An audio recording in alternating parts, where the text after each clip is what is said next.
अपनी पिछले वीडियो में हम लोगों ने पढ़ लिया था oogenesis हमने पढ़ लिया था, ठीक है बेटा। अब अपनी इस वीडियो में हम पढ़ने जा रहे हैं मेंस्ट्रुअल साइकिल, फीमेल्स में मेंस्ट्रुअल साइकिल कैसे क्या चलती है उसके बारे में हम लोग पढ़ने जा रहे हैं। तो मैं हूँ आपका दोस्त, आपका भाई, आपका फ्रेंड निर्भय, ठीक है। मैं आज आपको पढ़ाने जा रहा हूँ मेंस्ट्रुअल साइकिल क्या है। देखो, the reproductive cycle in female primates में रिप्रोडक्टिव साइकिल मंकी, एप और human being is called menstrual cycle. Reproductive cycle in human being in primates, female primates is called menstrual cycle. The first menstruation begins at puberty and is called menarche. देखो बेटा, जब puberty के time पर, at the time of puberty, जब first menstruation होता है, क्या होता है? जब उनका फर्स्ट menstruation होता है,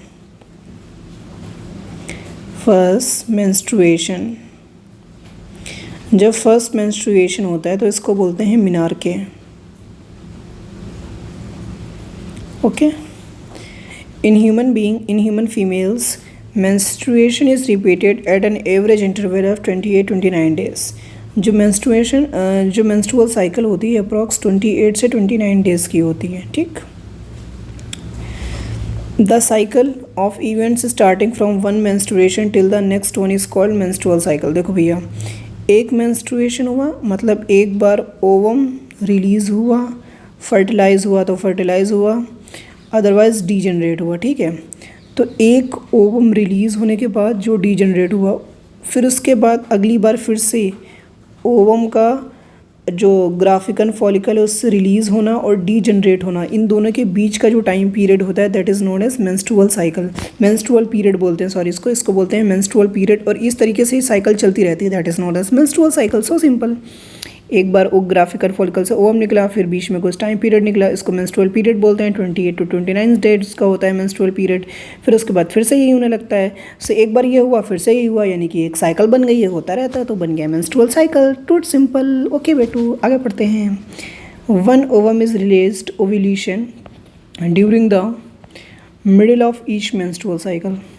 बाई 28 डेज़ की मेंस्ट्रुअल साइकिल होती है, तो 14 डेज़ के अराउंड जो होता है ओवम रिलीज होता है, that of each menstrual cycle.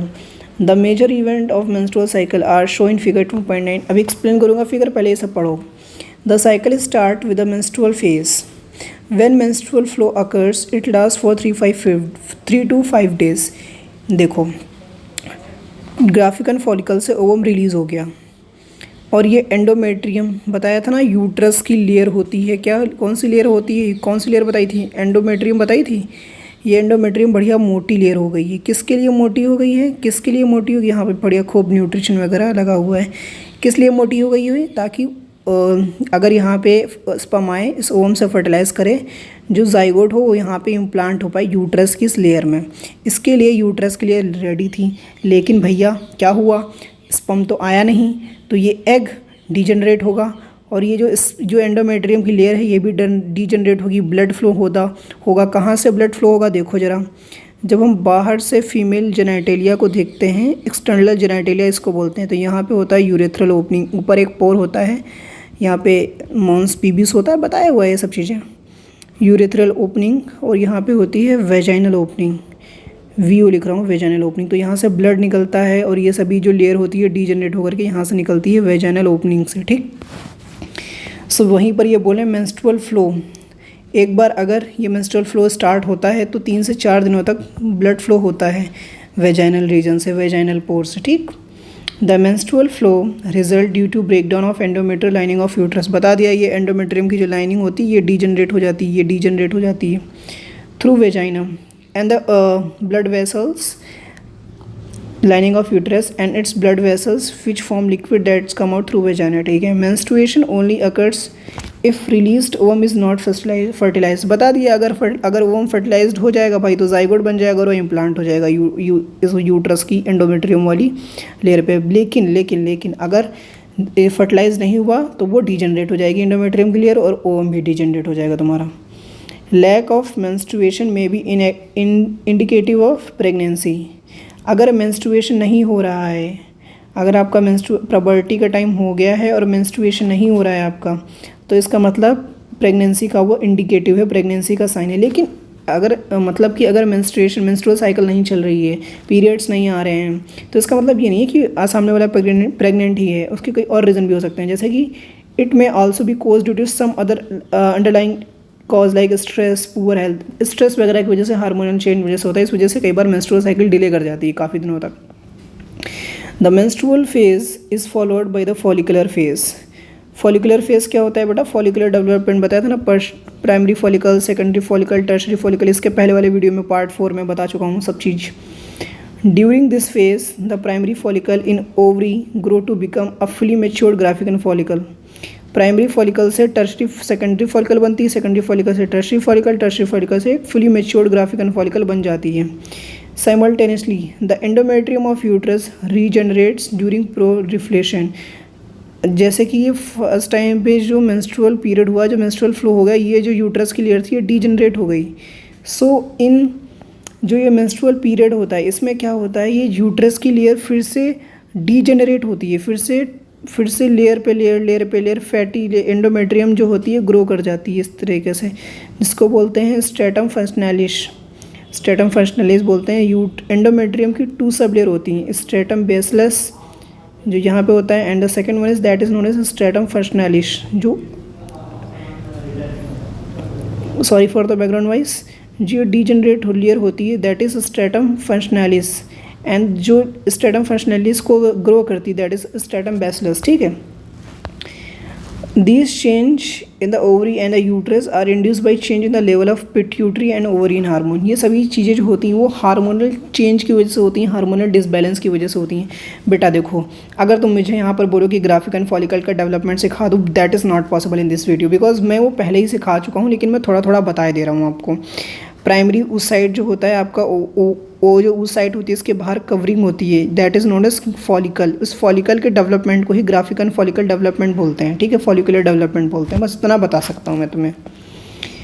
The secretion of gonadotropins LH and FSH। LH का फुल फॉर्म होता है luteinising hormone, luteinising hormone, and FS का होता है follicle stimulating hormone, follicle stimulating hormone, stimulating hormone. जो बच्चे मेरा पहले वाले वीडियोस के देख के आए उनको सब समझ में आ रहा होगा। Follicle stimulating hormone increase gradually during the follicular phase. Follicular phase जब चलता है, फॉलिकुलर फेज क्या है? प्राइमरी फॉलिकल से टर्शरी फॉलिकल बनने का जो फेज़ है, ग्राफिकन फॉलिकल बनने का जो पीरियड है, इसमें इनका जो लेवल होता है अच्छा खासा मेंटेन होता है, and stimulate follicle development as well as secretion of estrogen by growing follicles.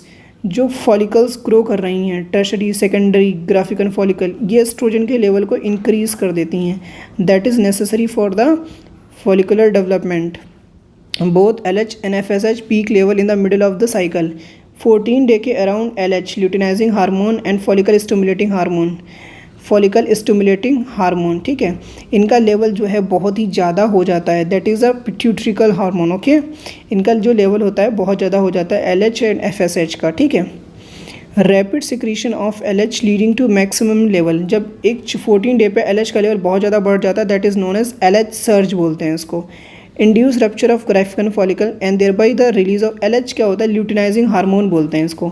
ये ओव्यूलेशन को प्रमोट करता है। तो 14 डे के अराउंड LH का लेवल बहुत ज़्यादा बढ़ जाता है। और FS क्या? फॉलिकल स्टिमुलेटिंग हार्मोन, ये फॉलिकुलर डेवलपमेंट हार्मोन है। सो LH क्या करता है? जो ओवम बन के तैयार होता है उसे ग्राफिकन फॉलिकल से कहता है, ए तुम टूटो ना, ए तुम डीजनरेट हो ना, ओवम बाहर निकालो ना। तो LH की वजह से ओवम जो है वो बाहर आ जाता है। ठीक है। The ovulatory phase is followed by the luteal phase, during which the remaining part of Graphican follicles transform as a carpus luteum। ये जो जिसके अंदर, एक सेकंड में यहाँ बताता हूँ, रुको, ठीक, जिसके अंदर ये ओवम बंद होता है ना, that is known as Graafian follicle. अब ये ओवम तो बाहर आ गया, तो ये ग्राफिकन फॉलिकल जो है वो कार्पस ल्यूटियम में कन्वर्ट हो जाती है। ठीक। The corpus luteum secrete large amount of progesterone which is essential for the maintenance of endometrium. जो एंडोमेट्रियम की ये जो मोटी सी लेयर बनी है ना, इसको मेंटेन करने के लिए कार्पस ल्यूटियम हार्मोन रिलीज करता है, that is known as progesterone, and that is essential for the maintenance of endometrium. Such as an endometrium is necessary for the implantation of the fertilized ovum, other events of pregnancy. During pregnancy, all events of menstrual cycle stops and there is no menstruation. If the absence of fertilization, the corpus luteum degenerate, cause disintegration of endometrium leading to menstruation and making a new cycle. In human being, menstrual cycle amount 50 years of age, that is termed as menopause. Cyclic menstruation is an indicator of normal reproductive phase and extend between menarche and menopause. देखो बेटा, वो यहाँ पे ये बोल रहा है कि जब तुम्हारा अगर तुम्हारे ओवम को स्पर्म ने फर्टिलाइज़ कर दिया, जाइगोट बन गया, तो ये जो मेंस्ट्रुएशन होता है ना, जो ब्लड का फ्लो निकलता है वेजाइनल पोर से, जो वेजाइनल पोर से ब्लड का फ्लो निकलता है वो नहीं निकलेगा। क्यों? क्योंकि कॉर्पस ल्यूटियम हमारा डिजनरेट नहीं होगा, वो एंडोमेट्रियम को मेंटेन करके रखेगा। एंडोमेट्रियम अगर मेंटेन रहेगी तो ब्लड फ्लो थोड़ी ना होगा। बट अगर फर्टिलाइजेशन नहीं होता है तो जो तुम्हारा कॉर्पस ल्यूटियम बना हुआ है, वो जो कॉर्पस ल्यूटियम तुम्हारा बना हुआ है वो तुम्हारा हो जाएगा डीजनरेट। ठीक, क्या हो जाएगा? डीजनरेट हो जाएगा। कॉर्पस ल्यूटियम डीजनरेट अगर हो जाएगा तो प्रोजेस्टेरॉन कौन सीक्रेट करेगा? कोई नहीं। इस वजह से एंडोमेट्रियम भी डीजनरेट हो जाएगी और तुम्हारा ब्लड फ्लो होने लगेगा वेजाइनल पोर से। वेजाइनल पोर से बताया था ना, ये वाला वेजाइनल पोर होता है, वेजाइनल पोर से ब्लड फ्लो होने लगेगा। अब और उसके बाद क्या होगा? अब 50 ईयर्स की एज में जो होता है मेंस्ट्रुअल साइकिल स्टॉप हो जाती है, इसको बोलते हैं मेनोपॉज। ठीक, अब देखो इस डायग्राम को ज़रा समझ लो, हल्का हल्का डायग्राम समझाते हैं यहाँ पे। नोट ना करो, कुछ नोट करना हो तो नोट कर लो भाई, ठीक है। देखो इस डायग्राम को समझ लो, एनसीईआरटी में जो भी डायग्राम दिया है भाई, जो भी एनसीईआरटी में दिया है, एक लाइन बहुत इंपॉर्टेंट है दोस्त। ये तुम्हारा मेंस्ट्रुएशन है, मतलब जो मेंस्ट्रुअल साइकिल का पहली जो मेंस्ट्रुअल साइकिल है उसका लास्ट फेज़ है ये, उसके बारे में दिखाया गया है। उसका लास्ट फेज़ है, मतलब जो नई मेंस्ट्रुअल साइकिल चल रही है उसका फर्स्ट, थर्ड, फिफ्थ डे है, ये डेज दिए हुए हैं यहाँ पे। ठीक, सो ये तुम्हारा जो है एंडोमेट्रियम की लेयर है जो डीजनरेट होती हुई दिखाई जाए। ये तुम्हारा एंडोमेट्रियम है, ये तुम्हारा यूट्राइन इवेंट्स हैं यहाँ पे, ये तुम्हारे हार्मोन्स इवेंट्स हैं यहाँ पे, ये तुम्हारा ओवरियन इवेंट्स हैं यहाँ पे, ये तुम्हारा पिट्यूटरी हार्मोन्स के लेवल है। देखो ज़रा क्या होता है, मैं तुम्हें समझाता हूँ, बहुत प्यार से समझाता हूँ। देखो धीरे धीरे ये जो एंडोमेट्रियम की लेयर है धीरे धीरे क्या होती जा रही है? बढ़ती जा रही है, अच्छी खासी मेंटेन होती जा रही है। फिर उसके बाद ये डीजनरेट होती जा रही है। अब समझो रहा कैसे क्या होता है। मेंस्ट्रुएशन के जब स्टार्टिंग टाइम होता है तो ये कोई फॉलिकुलर्स डेवलपमेंट होता है, प्राइमरी, सेकेंडरी, टर्शरी और ग्राफिकन फॉलिकल। फिर इसके बाद ओव्यूलेशन होता है 14 डे पे। किसकी वजह से ओव्यूलेशन होता है? एलएच की वजह से। देखो ये 14 डे दिख रहा है तुम्हारे, 14 डे। ये देखो एलएच का लेवल एकदम से बढ़ गया। एलएच जो ब्लू लाइन है इसको क्या बोलते हैं? एलएच सर्ज बोलते हैं। और फॉलिकुलर स्टिमुलेटिंग हार्मोन का भी लेवल बढ़ा हुआ है बट वो कम हो गया। उसके बाद देखो प्रोजेस्टेरॉन, 14 डे पे प्रोजेस्टेरॉन जो कि एंडोमेट्रियम को मेंटेन करता है। कॉर्पस ल्यूटियम बना, ये एकदम से बढ़ गया लेवल। देखो 21 से 23 दिनों के बीच एकदम से बढ़ गया। बट एक तो इसके बाद ये क्या हुआ? फर्टिलाइजेशन तो हुआ नहीं, तो ये डीजनरेट हो जाएगा। ये डीजनरेट हुआ, प्रोजेस्टेरॉन का लेवल जो हमारा प्रोजेस्टेरॉन था रेड वाला, देखो ये नीचे आ गया। ठीक, उसके बाद तुम्हारा क्या है? एस्ट्रोजन फॉलिकल डेवलपमेंट के लिए नेसेसरी होता है। फॉलिकल डेवलपमेंट हुआ 14 डे पे, फिर एकदम से नीचे आ गया। फिर अगली साइकिल की प्रिपरेशन होने लगी यहाँ पे। ये अगली साइकिल के लिए आगे चल के प्रिपेयर करेगा, ठीक है, नेक्स्ट साइकिल के लिए। सो एनसीईआरटी में यहीं तक मेंशन किया गया है, इस वजह से मैंने यहीं तक सारी चीज़ें बता दी बेटा आपको। अगर आपको और कुछ जानना हो तो बता देना भाई, मेंस्ट्रुअल साइकिल से रिलेटेड मैं आपको समझा दूंगा। बस एक लास्ट में तुम्हारा पैरा दिया है, मैं जरा इसको भी समझा देता हूँ यार। देखो इन्होंने बताया मेंस्ट्रुअल हाइजीन। एक्चुअली क्या होता है, जो हमारा भारत देश है, भारत देश में पीरियड्स को बहुत ज़्यादा, मतलब बहुत ही पता नहीं क्या लोग क्या दिमाग में मेंटलिटी बना के बैठे हैं, भगवान जाने। उनको लगता है बहुत गंदा है, बहुत अपवित्र है। ऐसा कुछ नहीं है भाई, वो एक नॉर्मल सा प्रोसेस होता है जो फीमेल्स के अंदर होता है। हमारी मम्मी में भी हुआ है, हमारी बहन में भी हुआ है, आपकी मम्मी में भी हुआ होगा, आपकी बहनों में भी होता होगा। सिंपल सा प्रोसेस है ये एक, और हमारी आप वाइफ में भी होगा, आपकी वाइफ में भी होगा। सो इसको समाज ने क्या है बहुत ज़्यादा, मतलब एक तरीके से गंद मचा रखी है हमारे समाज ने, जो कि बिल्कुल गलत है। ठीक है, ऐसा कुछ नहीं होता, ये कुछ इसमें इम्प्रैक्टिकल नहीं है, ये नॉर्मल सा प्रोसेस है। जो कि जैसे बुखार आना, सर दर्द होना, ये नॉर्मल है, इसमें कुछ गंदा है क्या? नहीं है। तो उसी तरीके से जो फीमेल्स होती हैं इनमें पीरियडिक साइकिल चलती है, मेंस्ट्रुअल साइकिल चलती है, उसमें गंदा क्या है यार? सिंपल सा प्रोसेस है, तो नेचुरल प्रोसेस है ना। इस नेचुरल प्रोसेस से ना किसी की फैमिली बच पाई, जो मतलब फीमेल हैं वो कभी कोई बच थोड़ी ना पाएंगे, चाहे किसी की भी घर की फीमेल हो, चाहे मेरे घर की फीमेल्स हो या आपके घर की फीमेल्स हों। So we have to respect our females, और उन्हें मतलब ऐसा कुछ नहीं मानना चाहिए। छी छी, ये जो छी छी वाला एटीट्यूड होता है ना भाई, ये बहुत गलत होता है यार, ये गलत हो है। काफ़ी सारे लोगों को मैंने नोटिस करा, छी छी छी, अबे ये क्या है? तुम फिर सामने वाले को अनकंफर्टेबल करा देते हो। मैंने बहुत सारे लोगों को देखा हुआ है अनकंफर्टेबल कराते हुए फीमेल्स को, इस वजह से मैंने बता रहा हूँ भाई, ऐसा कुछ नहीं है। ये नॉर्मल सा प्रोसेस है, भगवान की देन समझ लो, ऊपर वाले की देन समझ लो, जो उनकी बॉडी में ये प्रोसेस चलता है, ठीक। अगर वो प्रोसेस नहीं चलेगा तब दिक्कत हो जाएगी। देखो मेंस्ट्रुअल हाइजीन क्या है, maintenance of a hygiene and sanitation during menstruation is very important. Take bath and clean yourself regularly, use sanitary napkins and clean homemade pad, change sanitary napkins and homemade pads for 4 to 5 hours as per the requirement, dispose of the used sanitary napkins properly, wrapping it with a used paper, do not throw used napkins in the drain pipe or toilets and etc etc। वो बोल रहा है कि जो तुम्हारा ये वो क्या बोलते हैं इसको, ये तुम्हारा नैपकिन्स होते हैं जो सैनिटरी पैड वगैरह आते हैं, इनको मतलब कि क्या करना चाहिए भाई लोग, क्या करना चाहिए, प्रॉपर वे में चेंज करते रहना चाहिए 4 to 5 hours के बाद। और जो होममेड पैड होते हैं उनको भी 4 to 5 hours के बाद चेंज कर देना चाहिए, ठीक है। सो मेरी आप सभी से बेटर रिक्वेस्ट है, ये जो मेरा वीडियो था पढ़ाने का वो तो मैंने कंप्लीट कर दिया है, बट मैं एक मैसेज देना चाहता हूँ यहाँ पे सभी को, जो भी लोग मेरा वीडियो देख रहे होंगे, आपके घर में भी आपकी मम्मी होंगी, आपकी बहन होंगी, आपकी अम्मी जान होंगी, आपकी अप्पी होंगी, आपकी खाला होंगी, आपकी फूफी जान होंगी, आपकी दीदी होंगी, आपके भैया होंगे, आपकी दीदी होंगी, आपकी बहन होंगी, ठीक है, या आपके और रिलेटिव्स होंगे, जो फीमेल्स की बात कर रहा हूँ। तो उन सभी में ये नॉर्मल सा प्रोसेस चलता है। इस प्रोसेस के दौरान देख रहे हो ये हार्मोन्स का कितना ज़्यादा इफेक्ट हो रहा है, एस्ट्रोजन प्रोजेस्टेरोन का लेवल कितना ज़्यादा कम ज़्यादा हो रहा है। तो इस हार्मोनल चेंज की वजह से और भी स्ट्रेस हो जाता है, कई बार उनको बहुत ज़्यादा पेन होता है, ठीक है, काफ़ी ज़्यादा पैनिक हो जाते हैं वो। तो उस सिचुएशन में उन्हें नेगलेक्ट नहीं करना चाहिए, उनके साथ रहो। और उन्हें मतलब अगर आपका फ्रेंड है, कोई आपकी फ्रेंड है, उसको भी इशू प्रॉब्लम मतलब भी उनका पीरियडिक साइकिल चलता है, तो उस टाइम मूड स्विंग बहुत ज़्यादा होते हैं, तो उनका ख्याल रखो, उनकी इज्जत करो, ठीक है। तुम रब पे, उस खुदा पे, उस भगवान पे, उस ईश्वर पे सभी लोग भरोसा करते हैं। तो इस दुनिया में जो कुछ होता है उस रब की मर्ज़ी से होता है ना। तो फिर रब की मर्ज़ी से अगर कोई प्रोसेस चल रहा है तुम उसे नेगलेक्ट कर रहे हो, जो नेचुरली चल रहा है जिसमें कुछ गंदा नहीं है, तो फिर तुम उसे ख़राब क्यों बता रहे हो? गलत बात है ना बेटा।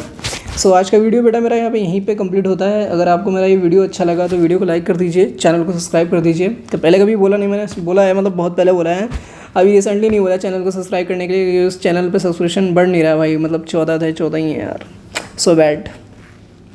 14 subscribers I have at the present time and I love my subscribers. So मुझे बहुत टाइम नहीं मिल पाता है वीडियो बनाने के लिए, बट फिर भी मैं अपना बेस्ट देता हूँ सो दैट मैं अपना वीडियो बना पाऊँ।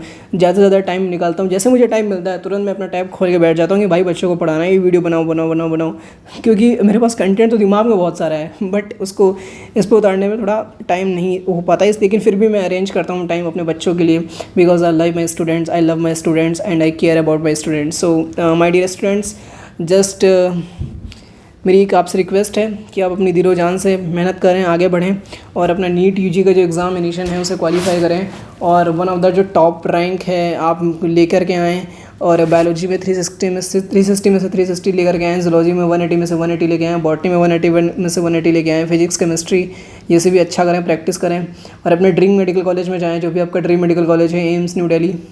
आप बोलोगे सर हर वीडियो में आप एम्स न्यू दिल्ली बोलते हो, आप जानते हो ना कितनी सीटें हैं? अरे बेटा सीटें हैं, कितनी सीटें हैं, कितना कंपटीशन है, यही बोलते हो ना बेटा। एक बार इंफ्रास्ट्रक्चर देख तो इसका, उसकी बिल्डिंग देख, उसका इन्वायरमेंट देख, उसका हॉस्टल टूर देख, फिर पता चलेगा तुझे एम्स न्यू दिल्ली क्यों जाना है। बेटा A1 हॉस्टल है, A1 खाना पीना, A1 मेस, A1 इंफ्रास्ट्रक्चर।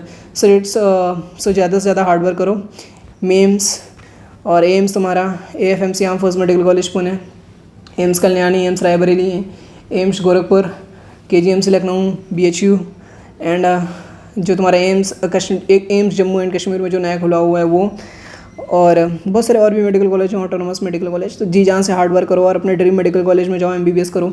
अगर कोई डाउट हो, कोई क्वेरी हो उन सब चीज़ों से रिलेटेड भाई, तो मेरे से पूछ लियो। और डायग्राम सारे अच्छे करके जाना, NCERT कई बार डायग्राम दे देते हैं और उससे क्वेश्चन पूछ लेते हैं, ठीक है भाई। कोई डाउट हो, कोई क्वेरी हो तो कमेंट सेक्शन में बता दियो दोस्त, नहीं तो मैं तुझे अपनी email ID दे रहा हूँ भाई, love06@gmail.com, ठीक है। इस पे तो मैसेज भी कर सकता है, ईमेल भेज सकता है तू, और जो भी तेरा डाउट हो तू बता दियो, मैं क्लियर कर दूँगा, ठीक है भाई। चलता है तुम्हारा दोस्त, ठीक है, और भी काम है उसको भी निपटाना है और भी पढ़ाना है, ठीक है। अगली वीडियो में मिलते हैं, बाय बाय।